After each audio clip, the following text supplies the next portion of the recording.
Queridos amigos Luz do Mundo e Sal da Terra, bom dia, boa tarde, boa noite. Meu nome é Dario Bueno e também sou conhecido como Burro. Fui vereador em Jacareí, cidade do interior do estado de São Paulo. Como sempre, começamos as nossas conversas. Bem-aventurado é o povo, cujo Deus é o Senhor. Salmo 144. Estamos falando sobre fé na política, né? E a grande promessa do Evangelho é que, se você tiver a fé do tamanho de um grão de mostarda, nada lhe será impossível, né? E também, né, no vídeo anterior, falei que qual é o conceito de fé que eu estou apresentando para vocês, né? Esse conceito de fé é retirado de um tratado sobre política, o livro A República de Platão, né? Que considera a fé uma das etapas do conhecimento, né? Uma categoria de conhecimento. Você tem a suposição, a fé como opinião, você tem o entendimento e a ciência como inteligência. O que ele define como opinião são as ideias que podem ser modificadas, né? Sujeitas a alterações, né? E o que ele considera como inteligência são as ideias que estão mais próximo da essência das coisas, né? Então, são ideias permanentes, né? E isso é muito adequado à política, porque a política ela é bastante dinâmica, né? Então, a gente está sempre diante de vários fatores, né? Que se modificam o tempo todo, né? Então, assim, a gente precisa ter essa predisposição a mudar de opinião, né? Quando a gente tem mais informações, outras informações que permite que a gente possa rever, né, a nossa opinião, né? E a fé é essa certeza temporária, né? Enquanto você não tem essa modificação, né? E assim, o mais interessante é que é uma predisposição, uma porosidade, né, que a gente precisa ter diante das coisas, diante da opinião, diante da diversidade que é a cidade, né? A cidade é um encontro, né, de várias ideias, né? E a gente precisa estar sempre procurando, né, seguindo as pistas para chegar aí na verdade, porque outra promessa é que conhecereis a verdade e a verdade vos libertará, né? Então, e como é que você vai assim ter essa certeza, mesmo que temporária, né? Assim, você se aproximar da verdade, né? O que Jesus recomenda é venha e veja, né? A gente precisa participar das coisas, né? É a única maneira da gente chegar a conclusões adequadas, né? A gente precisa se aproximar mesmo, ter contato, né? E, assim, outra recomendação é vigiar e orar, né? Observar os acontecimentos, né? E em oração, né, pedir, né, que o Espírito Santo nos ajude a esclarecer, né, se as coisas estão de acordo com a vontade de Deus, né, ou não, né? Então, assim, a gente precisa ter toda essa maneira, né, de agir, de proceder, né?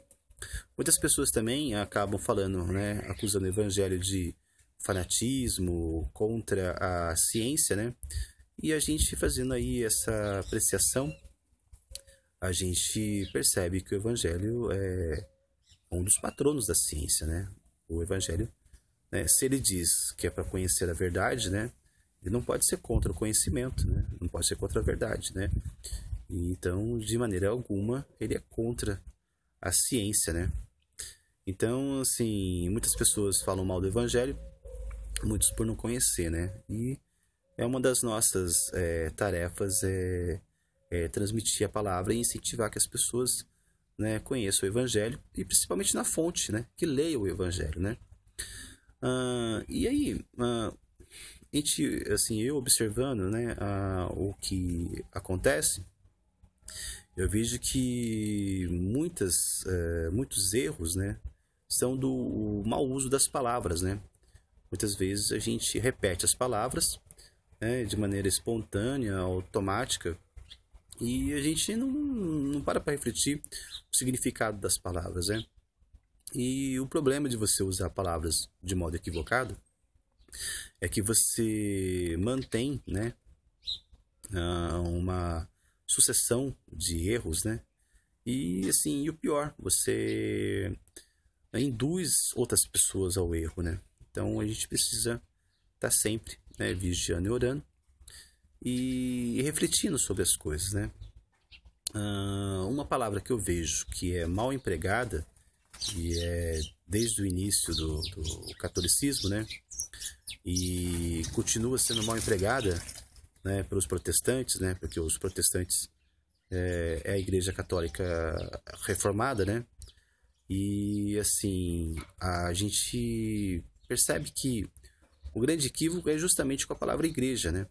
Porque igreja, da maneira como Jesus usou, igreja é a reunião dos escolhidos, né? É a congregação e a assembleia dos escolhidos. Então, só Deus pode determinar, né, quem é escolhido e quem não é. Né? Os seres humanos não podem fazer isso. O ser humano, ele comete um grande erro se ele se denominar escolhido, né? E o ser humano, nenhum ser humano tem autoridade para escolher um membro da igreja ou excluir algum membro da igreja, né? Como a gente viu, assim, historicamente acontecer, né? Então, assim, essa série de violências, né? E essa violência, ela acontece muitas vezes por arrogância e por ignorância, né? E por falta de leitura e reflexão. Eu sei que isso pode incomodar, né, a vaidade de muitas pessoas, mas o Evangelho também nos alerta, né, para que a gente precisa se despir da vaidade, né? Essa é o uso adequado da palavra igreja, né? São os membros, né, do corpo de Cristo, e é só Deus que pode escolher. Nós não podemos nos autodenominar.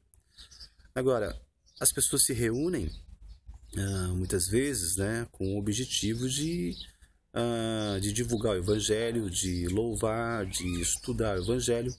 Então esses são grupos de estudo, grupos de louvor, grupos de devoção, né? E assim, é um clube de devoção. A gente precisa se referir a essa reunião de pessoas como um clube de devoção, né? E não é nenhum desmérito nisso, né? Os clubes de devoção, eles são importantes, porque é através do clube que você encontra amigos, é através do clube que você acaba dinamizando a solidariedade, é através do clube que você muitas vezes tem uma palavra de conforto, né, uma inspiração, né? Então, assim, o clube é importante, né? E assim, existem clubes que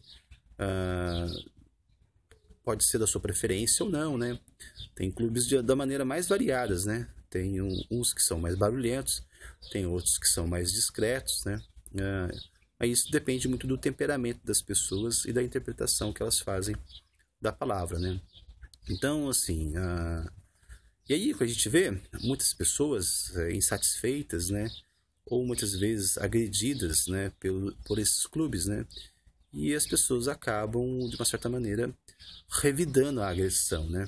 Então a violência vai se perpetuando, né? Mas o que a gente precisa fazer, como estudiosos, né, do Evangelho, é proteger o Evangelho, porque muitas vezes esses clubes de devoção agridem outros grupos de devoção, né, fiéis, né, de outras crenças, muitas vezes, e acabam tendo, né, a resposta, né? Então, assim, e as pessoas acabam agredindo o Evangelho. A gente precisa tirar o Evangelho, né, desse meio de conflito, né? Porque o Evangelho, muitas vezes, não justifica nenhuma agressão, porque o próprio Jesus não impôs o Evangelho para ninguém, né? Quem tem ouvidos para ouvir, que ouça, né? Então, essa é um dos comportamentos que o Evangelho recomenda, né? Jesus pede pra gente divulgar o Evangelho? Sim, divulgar, né? Mas não impor, né? Jamais usar dessa imposição.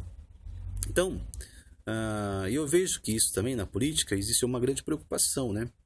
Porque os grupos de devoção, eles, pela quantidade, né? Muitos grupos são, esses clubes são numerosos, né? Eles acabam tendo uma densidade eleitoral, né? E estão ocupando, né, lugares na política, né? No legislativo, principalmente, né? E assim, isso incomoda, né, o interesse de outros grupos, né? De outros clubes, né? Então, assim, a gente vê aí que existe uma competição e a gente precisa, assim, a gente precisa defender o evangelho dessas agressões, né? Isso foi muito notável na disputa eleitoral, né, para presidente da República de 2014, né? Marina, por ser uma evangélica declarada, ela foi muito agredida, né? E, na minha opinião, muito covarde, né? Acusaram ela de fanática, né? Então, assim, e isso não corresponde a Marina e muito menos ao Evangelho, né? Marina é uma pessoa de muitas vitórias, né?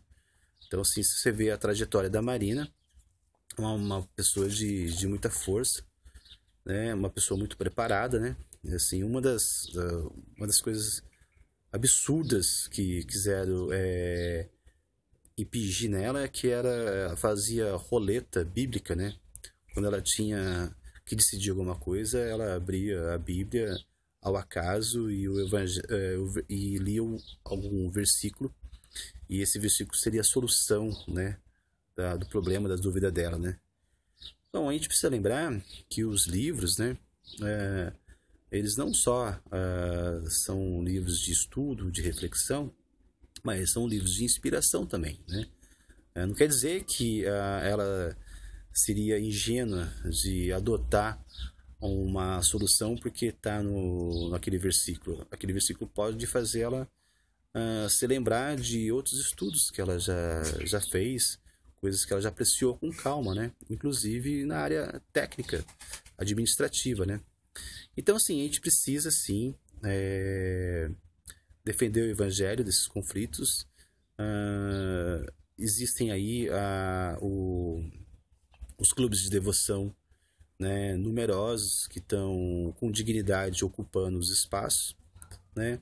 Não só o evangelho, né, mas grupos de devoção de outros livros também, né? A gente vê aí, né, várias crenças, né? Então, assim, e que precisa ter um lugar de representação, porque o Brasil é um país laico. Ser laico não é ser antirreligioso, né? Ser laico, muito pelo contrário, é garantir o direito de todas as pessoas professarem a sua crença, né? E todo mundo tem o direito, né, de adotar a crença que a conforte mais, que a faça mais feliz, né? Então, é isso, né? Volto a lembrar vocês que a gente usa, desde o início do catolicismo, muito mal a palavra igreja, né? Igreja é a reunião, congregação, assembleia dos escolhidos. E o único que pode escolher, né, é Deus, né? Nenhum ser humano tem essa autoridade. Cara, esclarecer para todos vocês, e a gente continua falando sobre fé na política.